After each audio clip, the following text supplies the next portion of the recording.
I wish I knew what contagion was, but I'm too embarrassed to ask. Most of us probably know what contagion means in a biological sense, particularly after 2020 brought it home to us in a very visceral manner.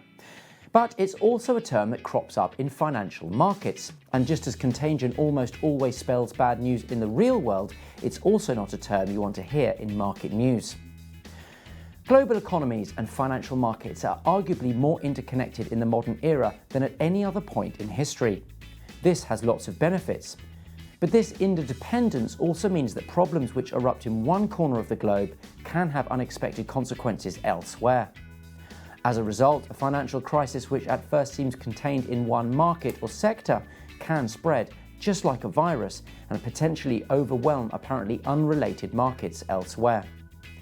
In other words, there is a risk of contagion. How does financial market contagion generally spread? Debt is a major source of contagion and also one of its main vectors. It's simple when you think about it.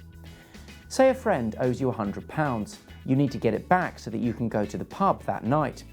But when you go to collect it, it turns out that he used it to take a punt on a dodgy cryptocurrency and now has no money. As a result, you can't go to the pub and the landlord doesn't get your £100. That's contagion.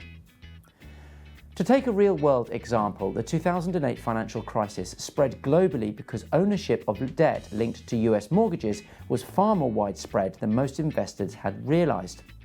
When US house prices fell and that debt collapsed in value, it caused panic as investors sold indiscriminately, unsure of who they could trust.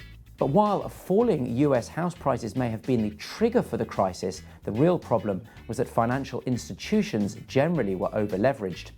In other words, they had borrowed too much money, so it only took a small drop in the value of any assets they owned to render them insolvent. This then fed into a wider crisis because bankrupt banks sold assets and stopped lending money to anyone else, which in turn caused pain in the wider economy. To learn more about contagion and financial crisis, subscribe to Money Week magazine.